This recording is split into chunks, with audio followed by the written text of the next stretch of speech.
Welcome, y'all, to episode number 5 now of the Uncrowned Podcast. I'm your host, Joe Buttice, JB Motivation 777. Finally, what has it been? 2 months now in the making. I've been able to get my good buddy, Anthony Levato. You guys met his cousin, Greg Levato, in episode 3. And no, I'm not just running through their whole family. They just all happen to be really great people with really good opinions and views on things. But instead of being my coach, his cousin is my barber. So we keep it close. I have to bring something to the table. I mean, you do a good job. Sorry I didn't go to you last time. It was a very last minute cut. I just needed to get it done before I went to a security job. It's all good. I got you next time. Sounds good, my friend. Now, we've been talking about getting on here for quite some time, and apparently it's just a pain in the ass to get together in person. So I'm really grateful that we're at least able to do this, at least virtually, with technology now. It's absolutely amazing. Yeah, with both of our schedules, it's very hard to get together. And plus, you live in Bufu, Egypt. So, hey, listen, it's hard. The silk in Egypt you can't beat it. I think it's better out there. But yeah, it's kind of difficult to get together. But I'm glad that we finally did this. Yeah. So just so everyone gets to know you a little bit, what's a little bit of your background? So we know you're the barber. We know my coach is your cousin. What else? Yeah. Who are you? What's that? Who are you? Who am I?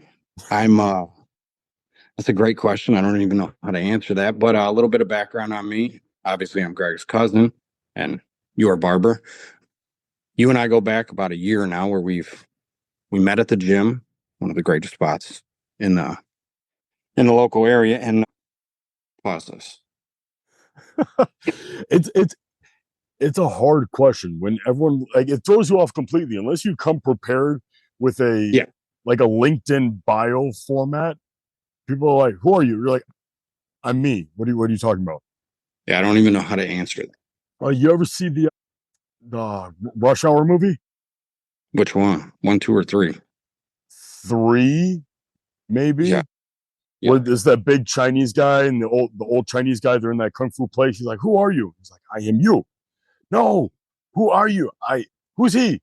He is me. I am you. Man, who? Him? Man, everybody. Man, I don't know what you're feeding him, but he is too damn big. You know what? We're gonna go with that as my introduction. That I am you. That's all right. As we get to talking here, people will start to figure out. They'll get to know you a little bit more.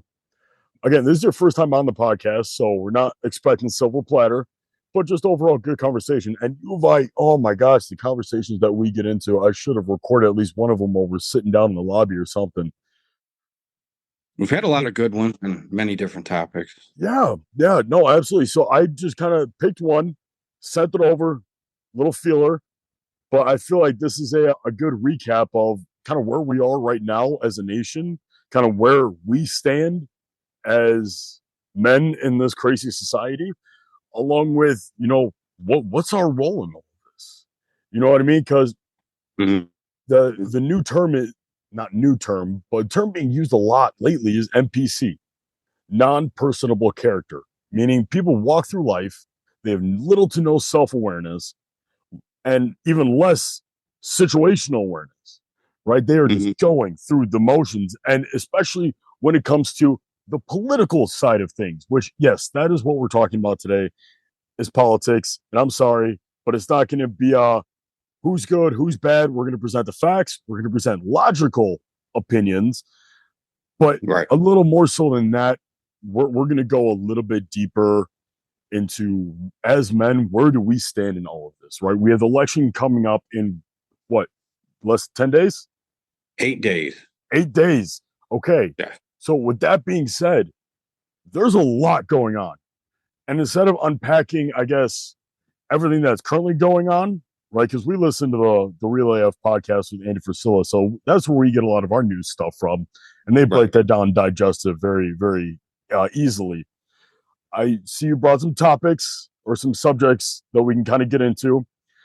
As I briefed before I hit the record button, if we get stuck on one of these topics, guys, we're just going to roll with it, because that means it's good content, it's good conversation, it's a good back and forth and good dialogue, which for a podcast, that's what anyone wants. And then we can always hit on other subjects or topics at a later date. That is always, always an option. So the first thing I saw you had written down, which is very, very close to home right now, is government and politics and how they affect our everyday lives. Like, too many people are like, yeah, why bother? Or who cares? I mean, we get a lot of people that don't even know why they're voting. They don't know the policy. So why is it important for us, especially us as men, to know how the government and political system can affect our lives every single day?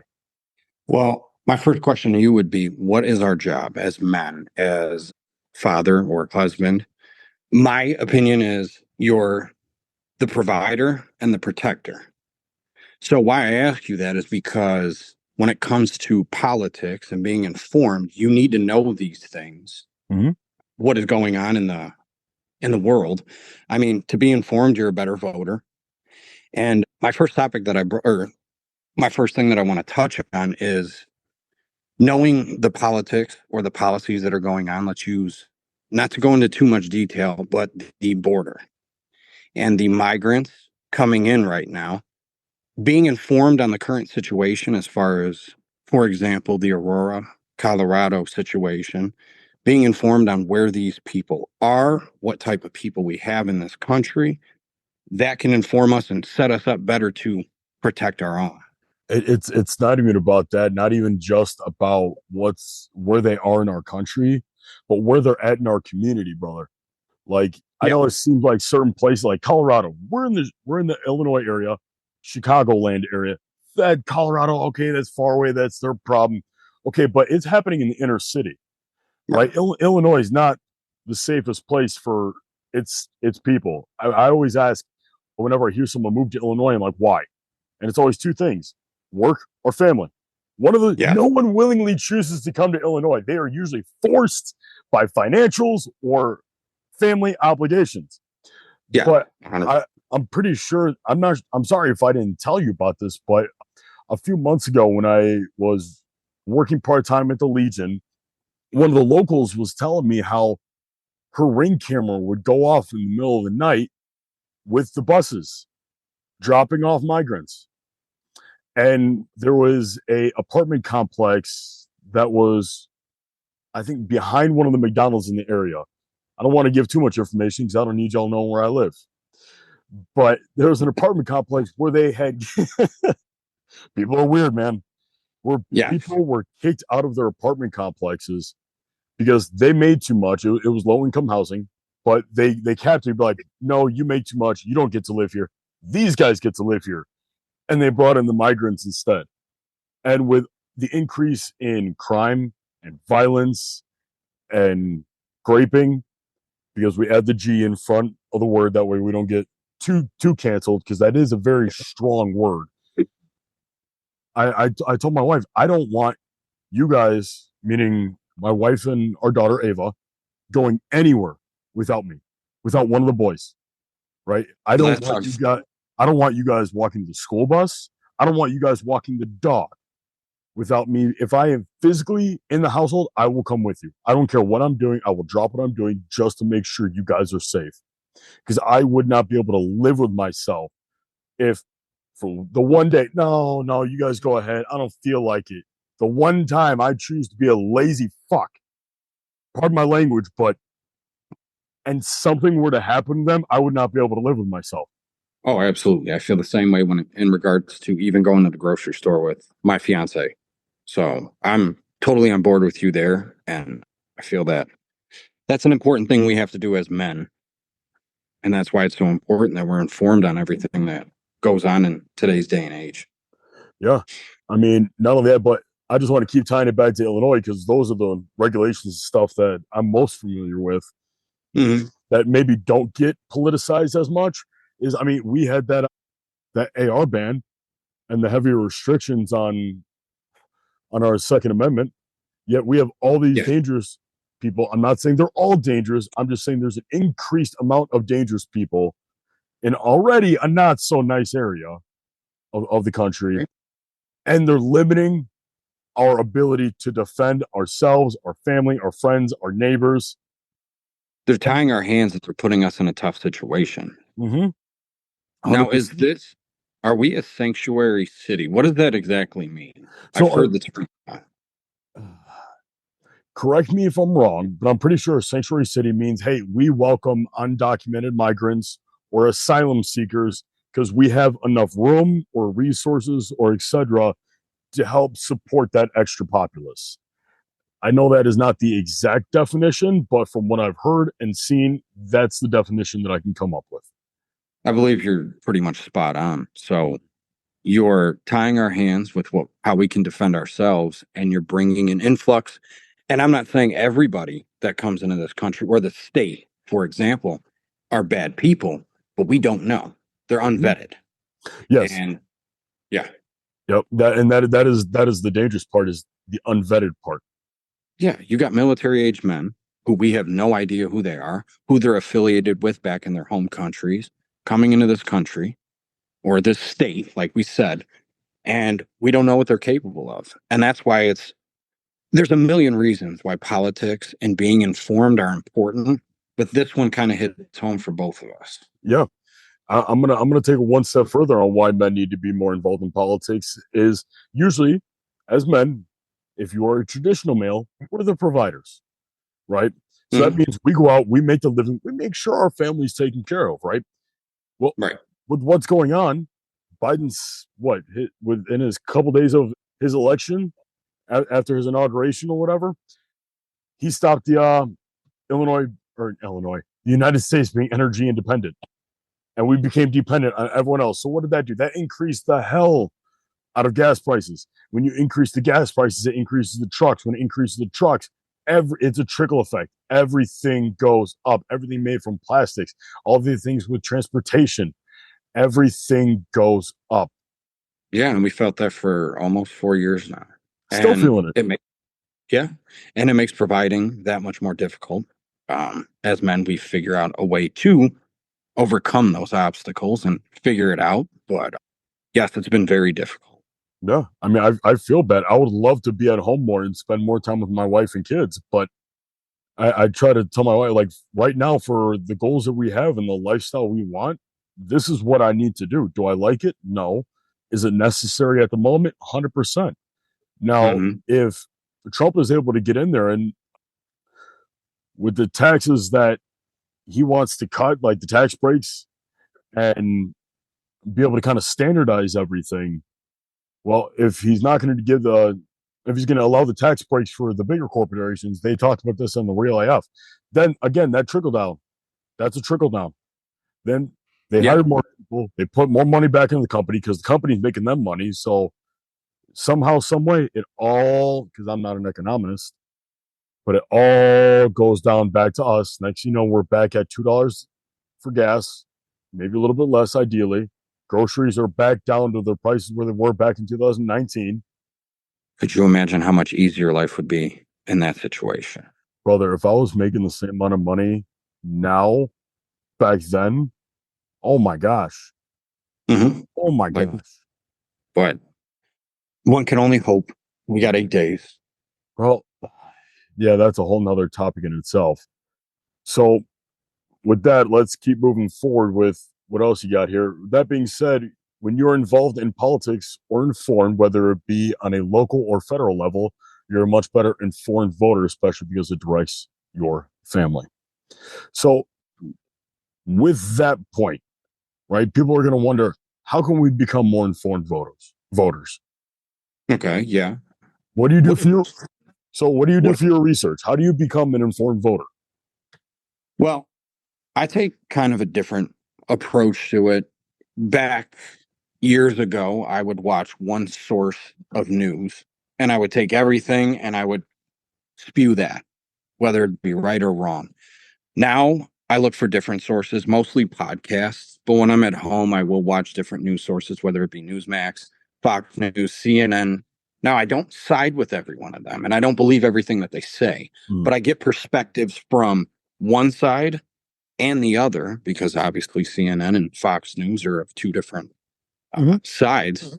And I take the information that I get from like podcasts, like you said, like Andy Frisella, Real AF, and I get everybody's perspective and I do a little bit of research. I mean, it's easy for you, or not you, but somebody to hear something on the news or on a podcast and repeat that.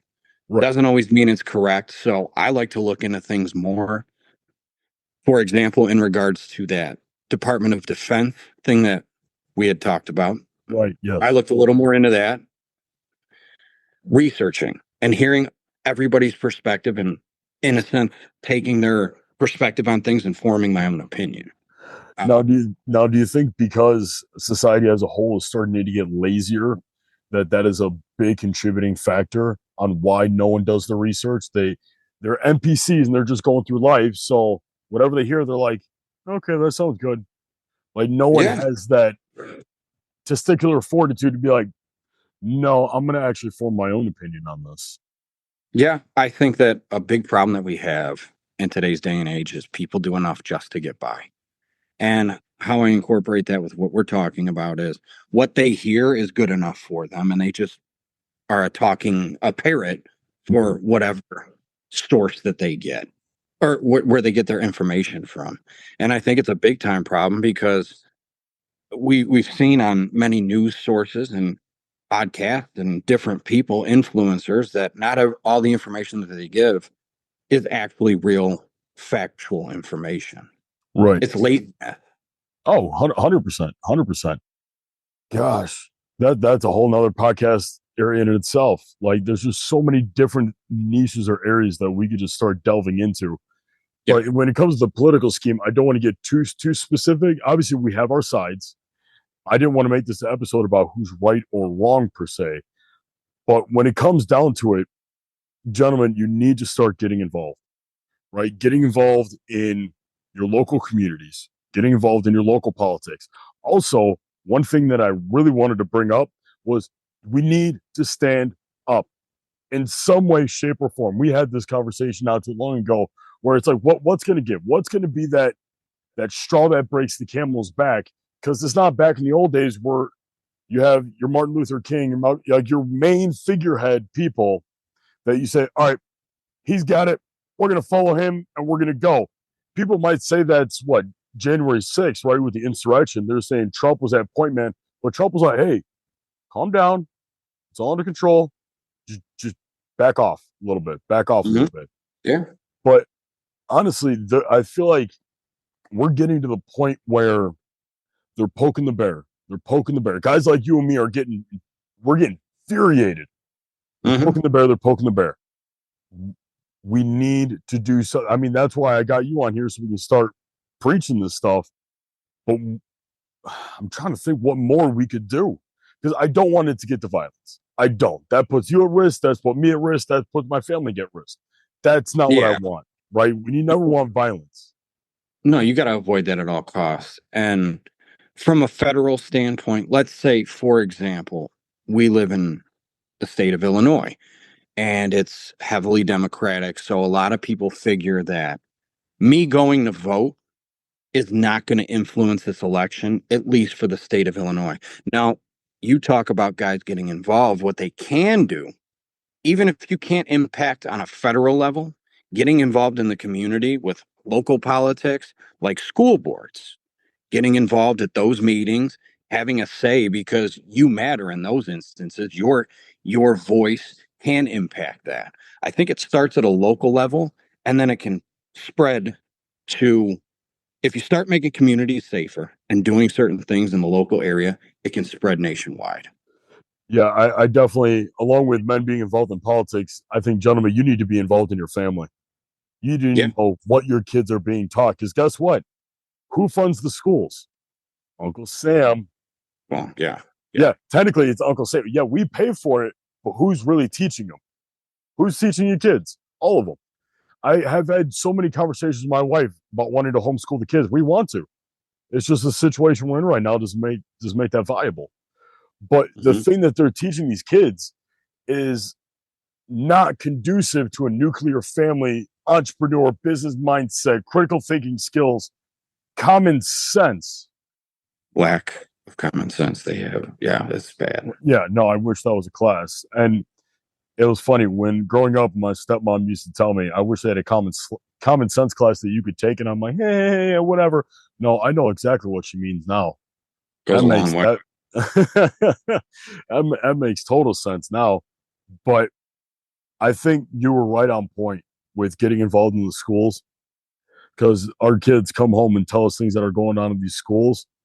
And I'm like, I'm just waiting for the day where I get to march my butt down there and they get to face me. Yeah, I hope that day never comes for their sake. But you're 100% right. I hope that your impact on the local community can alter what they're teaching these kids, because ultimately the future of this country is them. And if you're teaching them the important things in life, they can grow up and they can implement that in life. And we have somewhat of a bright future. You would hope. Again, it starts with the parents. And better yet, even more so, it starts with the fathers. Gentlemen, get off. You're lazy asses. I don't want to use vulgar language, but something needs to get y'all to listen up. You need to get yourself right with God, if that's what you believe in, or believe in some higher power. I don't care.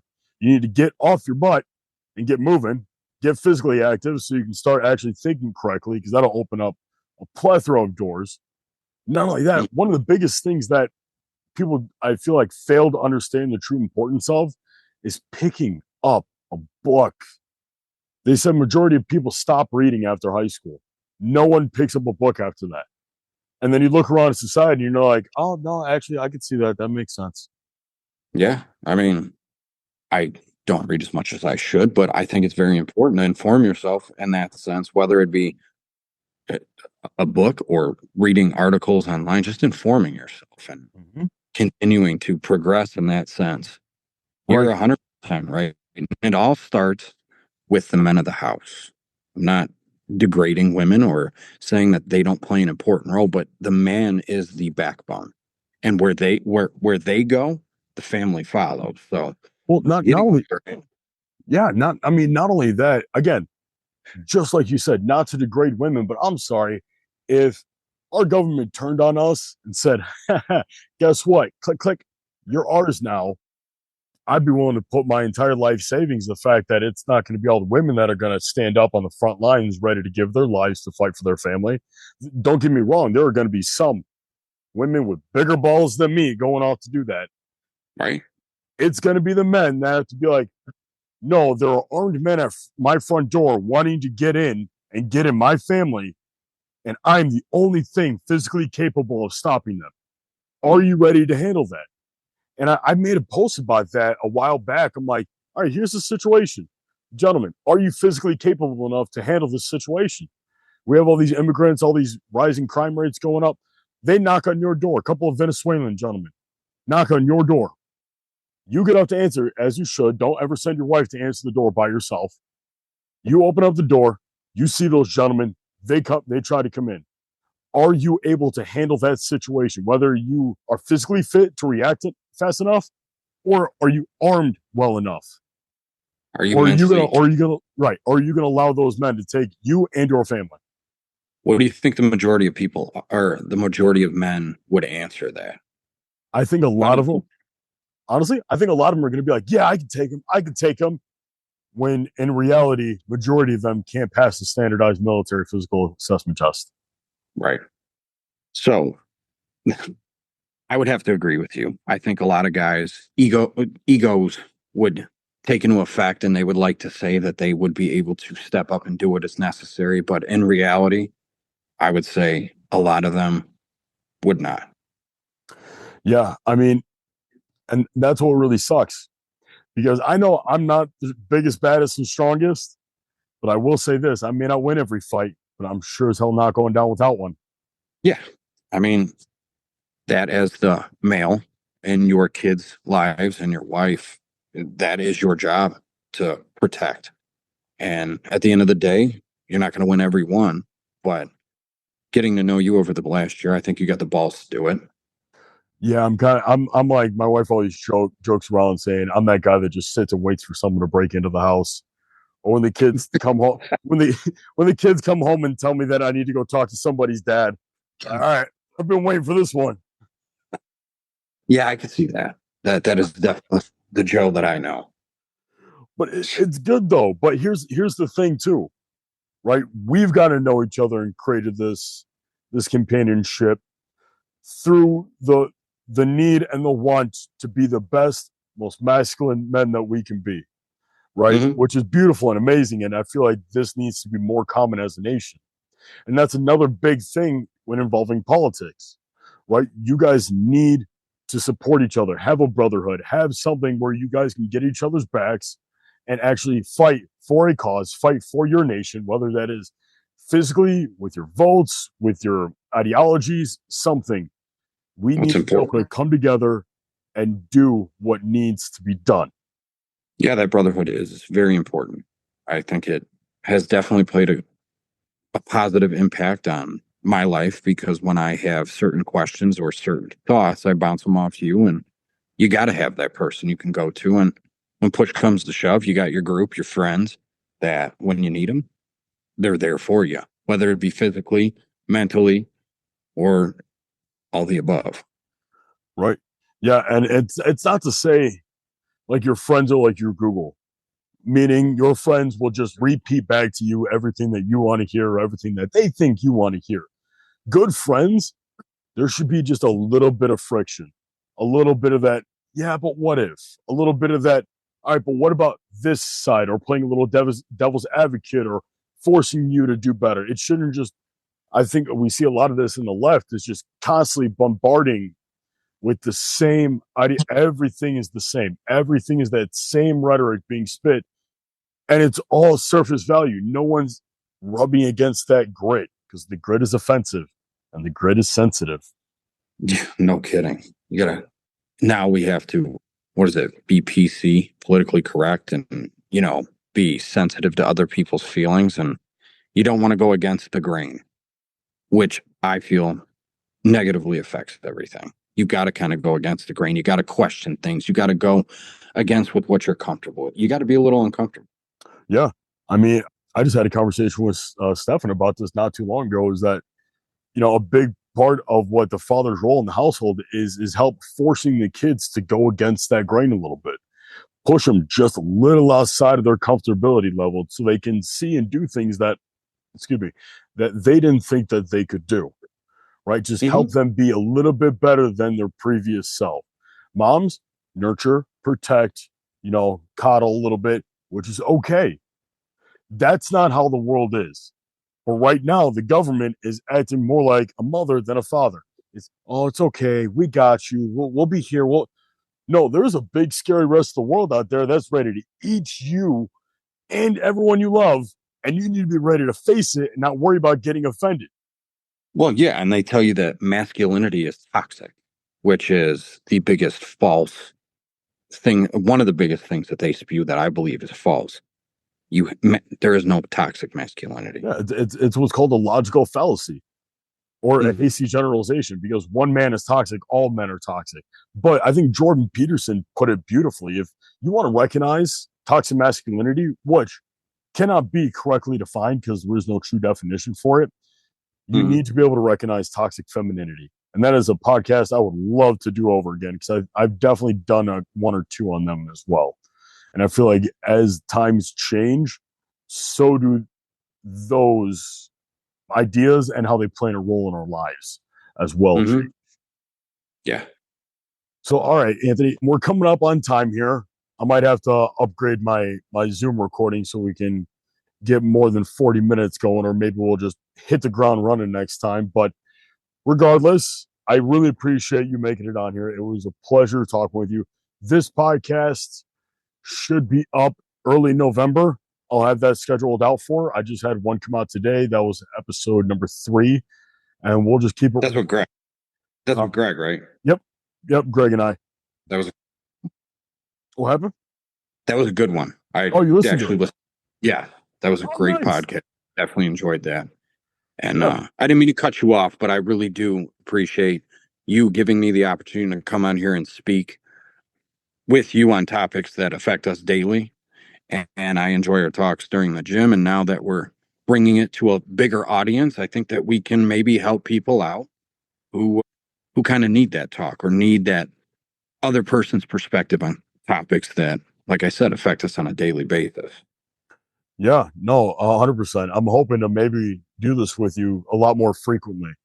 Again, now that we've kind of figured out it doesn't have to be in person and we can kind of do this over Zoom, it's a lot Yeah. easier wherever you're at just to set out like 40 minutes to an hour aside so we can go ahead and do this. I know you're not big on social media, but where can people find you if they do want to find you? Well, if you're looking for me on social media, I think the best place to find me is I have an Instagram for my business, Levato's Barbershop. That's typically where you could find me.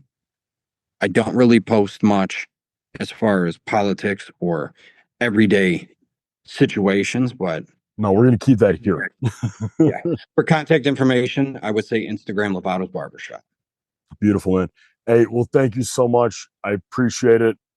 Gentlemen, please like, subscribe, share the podcast as we're starting to rebuild because I had lost all my past episodes, all 43 of them. I'm still salty about it. We're going to try to rebuild this, grow back. I had thousands of subscribers. I would like to get that back. So sharing, liking, commenting, all that stuff is extremely important right now. I mean, it always was, but especially as we're trying to build back up. But as always, stay positive, stay motivated, stay uncrowned.